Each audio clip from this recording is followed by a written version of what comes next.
Alright guys, so we have beaten Call of Duty Vanguard Campaign, and I I gotta say guys, I'm a little bit disappointed with this campaign. Honestly, I think Call's World War II's campaign, their previous work was better than Vanguard, and hell, I think Advanced Warfare, which I have did a full playthrough, and I will upload that full playthrough probably later this month. But in my opinion, I think Sledgehammer did the best on Advanced Warfare, despite being probably the shittiest PC port. So if you guys decide to play the game on PC, there are a few tweaks you do need to do before you play that game, or else you're not gonna have a good experience. Or I recommend just playing it on the console for Advanced Warfare specifically, because the game seems to be running a lot better on the console than the PC. So if you got an Xbox or a PlayStation, I recommend checking out Advanced Warfare on the consoles. But yeah, let's talk about the campaign and what's my thought about it, what I like about it, what I didn't like about it. And like I said before, this is probably one of the most disappointing COD campaigns I've played. This is probably on par with Call of Duty 3, and Call of Duty 3's campaign wasn't really that good either, in my opinion. So, but I think Vanguard takes it, a step above Call of Duty 3, just a little bit, but it's still Vanguard just probably one of my least favorite campaign as of yet I've played. So on that, let's talk about the campaign. What I like about it, well. First of all, it's kind of cool how, it talks about the formation of early special forces, because, World War II at the time was a pretty brutal and chaotic war. And obviously you gotta change up tactics and strategy in order to overwhelm a much powerful force. And at the time, the Germans were the most technological advanced country in the whole world. They have pretty much everything, that no other country had, rockets, advanced tanks, semi-automatic rifles, full auto rifles, you name it. They were the pioneers in technological advancement at the time, and the Allies were definitely struggling to go up against the Germans, because not only their tech are pretty good, their soldiers are really good too.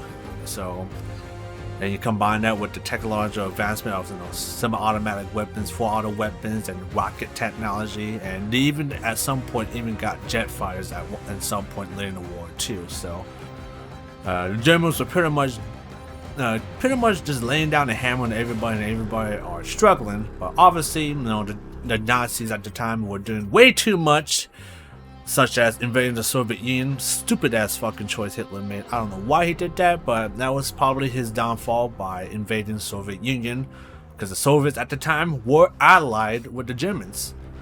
I don't know why he decided to just backstab him and thought, oh, we'll take your countries too. And there you go, they paid the ultimate price. Stalingrad was, of course, a huge turning point, and once they couldn't take Stalingrad, at that point the Russians are pretty much back in feet and ready to kick Germany out of fucking Russia onto their home front. So, and of course, obviously the Japs did a number on Pearl Harbor, but without Midway, if we didn't win Midway, the U.S. pretty much would be totally defeated. They would not be able to enter World War II at that point, and the Japanese would have full win over the Pacific at that time. So I do like the fact that some of these characters are taking part of some of the largest military operations in World War II, like Operation Tonga is part of D-Day, and obviously not taking out those coastal guns and the flak guns, it would be a real mess for our boys on the beach. We still paid the price, but luckily they made it through, punched through the lines, took Omaha Beach, and that pretty much we were able to invade Normandy at that point and take the fight to the Germans. So, like I said, I do like the fact that these characters are taking part in some of the most iconic battles of World War II, and just to show you why that battle was so important in history. And then you got these characters too that are heavily inspired on real life figures that fought in World War II, such as Lily Nightingale. She's based on a famous Soviet sniper at the time, and I believe she has confirmed 300 plus confirmed kills. So pretty much hashtag you don't want to mess with that lady, she will fuck your day up. So I do like the fact that based Polona based on a real life figure. And of course, you got other iconic characters, a bunch of other characters here too, based on real life figures. So, like I say, pretty nice touch, you know, of a little different spin on World War II. I do like the cinematics in the campaign. The cinematography is pretty top notch. Like I said, it's the same engine as Modern Warfare, so it looks like they're using the same tech to do those cinematic cutscenes, and for the most part, those cinematic cutscenes look real damn good. And obviously the acting for most of his character are pretty, they're not the best, but they're not bad either. They did what they can. For the most part, it's pretty decent. I believe, of course, they use motion capture too for most of his cutscenes too. But my favorite mission, I'll probably say, is probably I think Numa Trail was pretty fun to play. Kind of brings back that World at War feel to it. You know me, I love World at War, especially with the Pacific Theater missions specifically. Those are one of my favorite missions to play, and Numa Trail definitely brings that World at War vibe, in my opinion, with all the jungle, the lush, got the Japanese going banzai at you and all kinds of shit. And that was probably one of my favorite missions as of yet when I played. Numa Trail is definitely one of my favorite to play. Tonga was pretty good too. Oh no, it's alright. My least favorite mission will probably the Midway mission, simply because the airplane controls kind of suck. But they were definitely a lot better to fly than World War II's control. The plane controls in World War II was a lot worse. But I don't know, it's just me sucking ass. But every time I try to dodge those bullets, you know, when you do the dive bomb, I get shot down.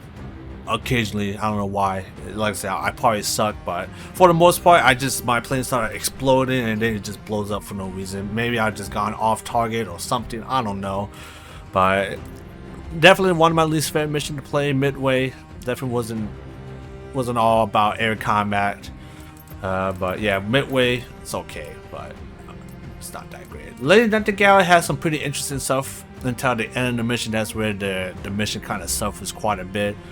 Especially when you have to hunt down Snyder in a heavily scripted fucking segment, which is fucking annoying and fucking bullshit.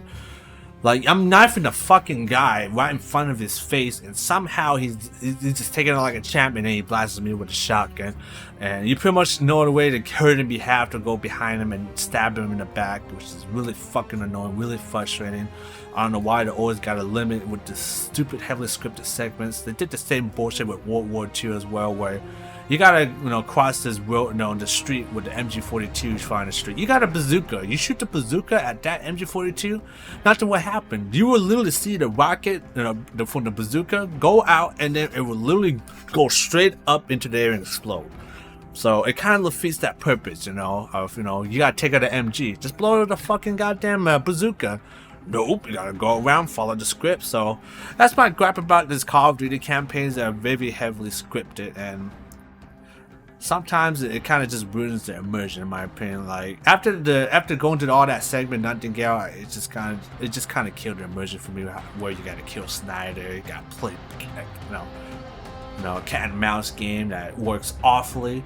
And what I think they're trying to reminisce that, that one scene where you gotta take down that Russian soldier in Modern Warfare, where you play as, Farah as a little girl.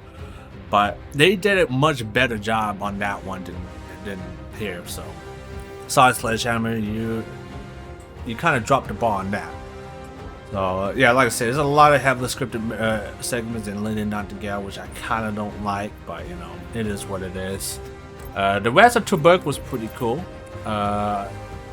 Actually, the Battle of Element was definitely the most action-packed mission I've played, and of course the Fourth Reich as well.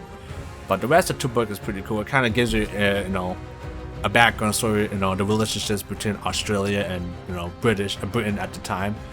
And I don't know if the fact is true or not, but I do kind of see the British thinking, they're all high and mighty at the time, and looking Australians as second-class citizen or even below that. And then on top of that, at the end of the Battle of Element, they just tore down that New Zealand, not New Zealand, oh my god, I do apologize. They tore down the Australian flag, and yeah, it's kind of big disrespect. They did all the hard work. And they're like, man, get this shit out of here. It's all Britain's fucking credit. Oh, fuck that bullshit. I hate when they do shit like that. It's like, you paid the price, you lost people, you did all the hard work, and then you got this, fucking this douche of a fucking motherfucking officer think he did all the job. I fucking hate that. So yeah, did he deserve that right hook to the face? Hell fucking yeah, he did. And yeah, I do, like I said, I do like the background, because I never knew about this. It might be true, so I don't know, but I could definitely see that happening for sure. But yeah, definitely the most action-packed missions of all the other missions I've played.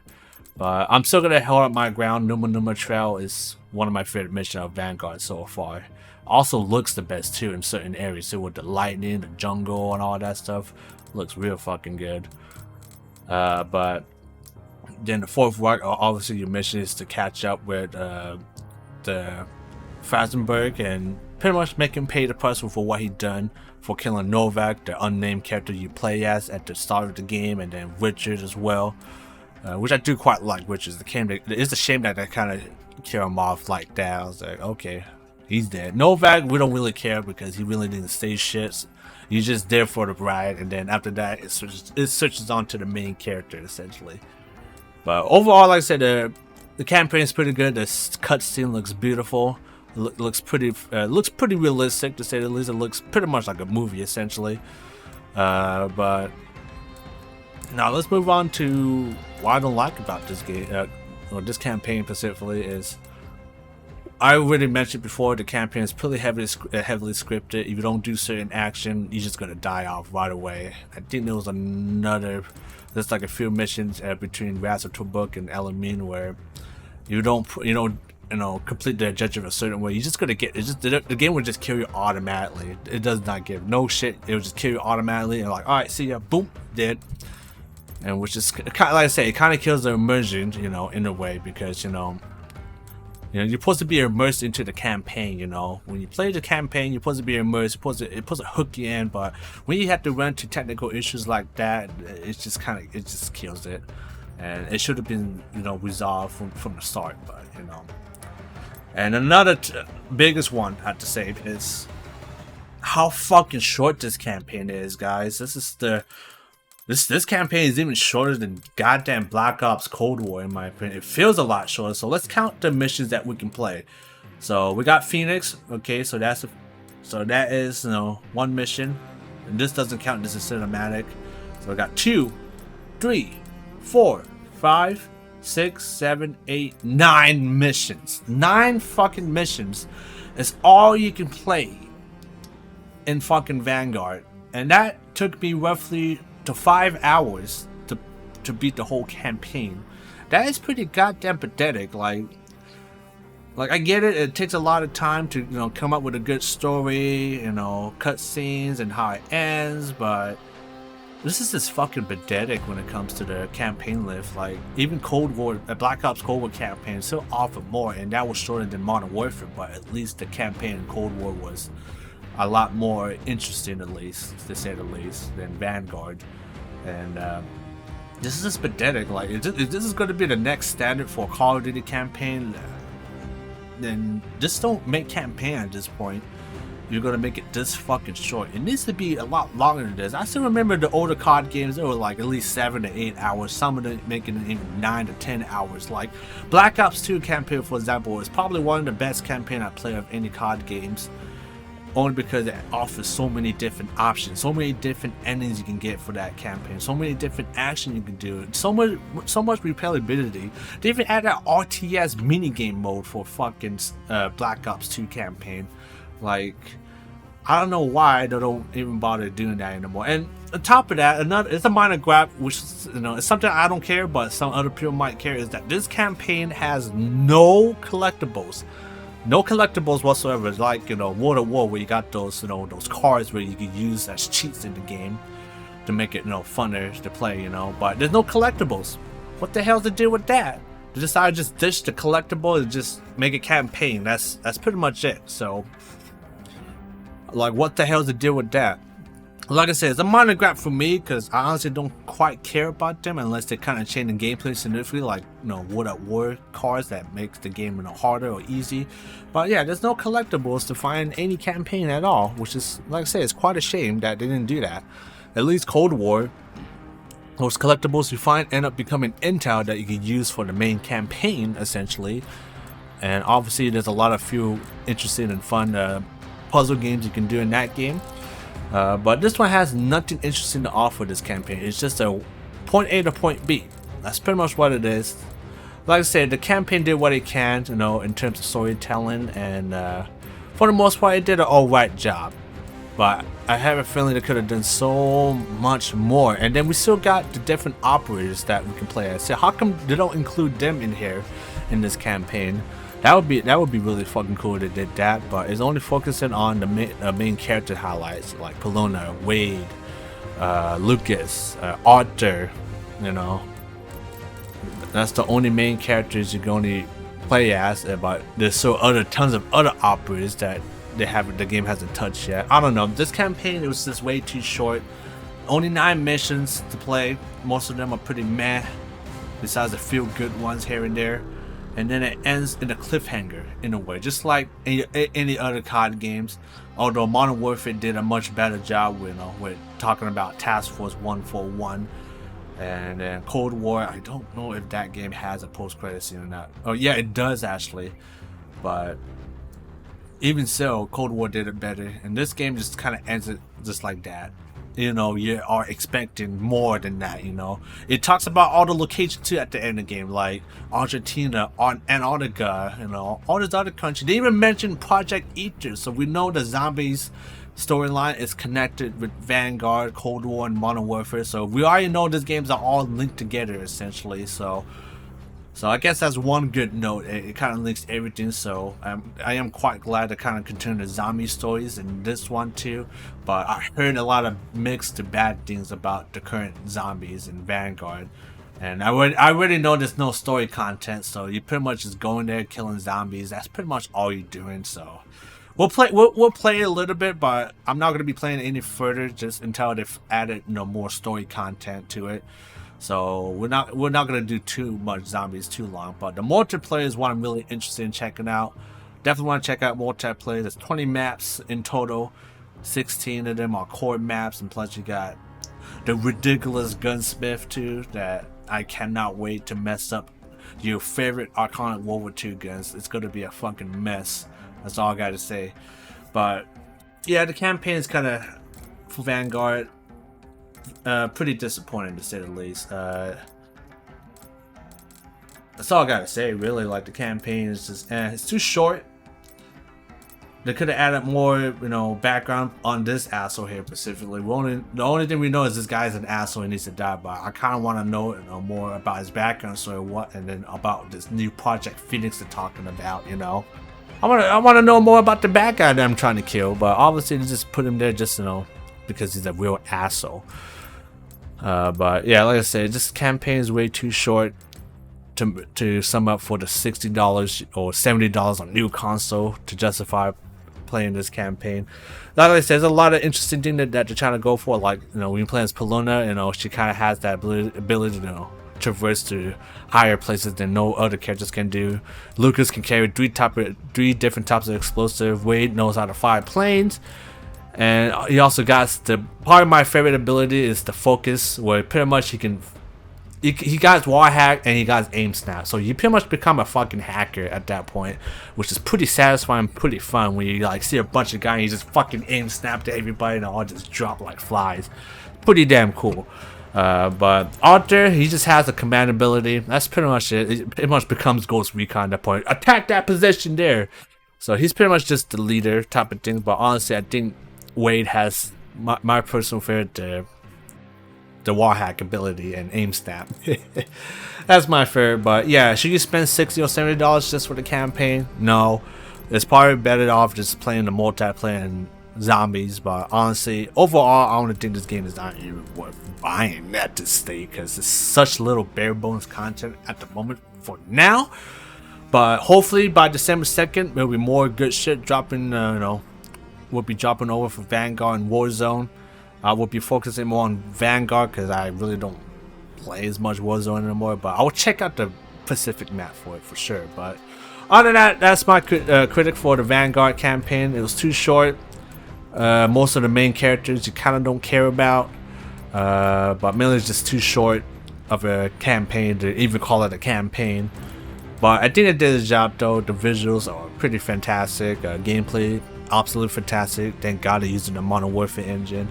The cinematic cutscenes look absolutely beautiful. The acting for the most part is pretty good, but like I said, not my favorite campaign. Definitely pretty low, pretty low on par of Call of Duty 3 campaign, but I still say Call of Duty 3 campaign is still probably the worst in my opinion. But well, here's hoping next year Infinity Ward delivers Modern Warfare 2, and from all the leaks I've been hearing, it's sounded to be one of the best COD campaigns to date. And if Infinity Ward can pull off of all the crazy stuff they're gonna put in Modern Warfare 2, just let Infinity Ward make COD games at this point. Don't let Treyarch make more COD games. Don't let Sledgehammer make games. Just let Infinity Ward do the thing when it comes to campaign. Like, in my opinion, Infinity Ward is still pretty top kings of Call of Duty campaigns. I still say Modern Warfare 2019's campaign is definitely one of the best campaigns that I played of this generation so far. But all the other campaigns for Cold War and Vanguard, it just doesn't live up to campaign of Modern Warfare 2019. And I'm hoping Infinity Ward would come in with a big bang, go something crazy with Modern Warfare 2, something that the franchise hasn't done yet. Just go crazy. Go crazy with gameplay mechanics. Try something new. Try something interesting.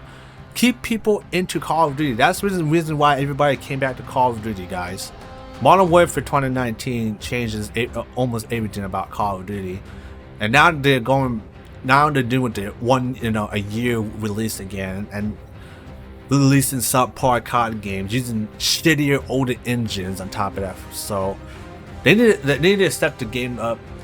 I have hopes that Infinity Ward will deliver a fucking awesome campaign, maybe a good ass multiplayer as well, because I think the multiplayer in Modern Warfare 2019 is definitely one of my favorites. So very satisfying gameplay, smooth freaking movement system. Everything just feels so good about that game, and it even looks better than Vanguard in my opinion. That's the thing. That's a minor gripe I want to talk about in Vanguard. There's a lot of parts in this game, in-game wise, looks really good. Character models look pretty detailed. You see all the wrinkles, all the facial animations. It looks good for the most part, but there are some areas of the game that looks pretty damn bad. So I don't know how they downgrade from a good-looking campaign to fucking some area looking like ass. I don't know. In my opinion, I think Sledgehammer kind of rushed this game out of the fucking water, because they were supposed to make the next Black Ops, but that didn't happen because they kind of slack off, and Treyarch kind of got the hammer and just whoop, finished the game for what it was. And even still, Cold War was still a fucking mess. So for what it is, it's still a mess now, because that game was made home entirely. This game's probably the same thing too. So I don't know. All I gotta say is campaign mediocre. 5 out of 10. That's my rating I'll give, which is not a good rating at all, guys. So don't buy the game for the campaign, just play it for the multiplayer of zombies at this point. So that's my critique. Hopefully Infinity Ward will deliver a pretty badass campaign, which I do have high hopes for Infinity Ward. So let's hope for the future of COD next year, Modern Warfare 2, guys. So on that, I'm going to leave it here for now for the campaign walkthrough or playthrough for Call of Duty Vanguard. And if you guys enjoyed the series, hit the like button on this video. If you guys didn't, then hit the dislike on this video. It's up to you. For the most part, I did enjoy the campaign. I had some fun. So, but the decision is up to you. If you want to buy this game or not. Personally, I wouldn't recommend it, but that's up to you guys. So on that, I'm going to end it here for now. So if you guys got any other games you want to suggest for me to play, leave in the comments down below and I'll check them out. So on that, keep an eye out for some multiplayer and zombies playthrough coming very soon. We'll definitely be checking out the multiplayer quite a bit. We're going to be checking out all the different game modes, and we might try it hardcore. But I definitely more likely want to check out all the different maps because we got 16 total maps. I want to play all those maps, and then we have 2 remastered maps from World of War II. We got Dome and Castle. Castle is one of my favorite maps in World of War. I'm quite curious how that map will plays out with the new Vanguard system in place for the multiplayer. So on that, guys, stay tuned for the multiplayer and zombies playthrough. So on that, guys, until then, I will see you in the next one. Peace.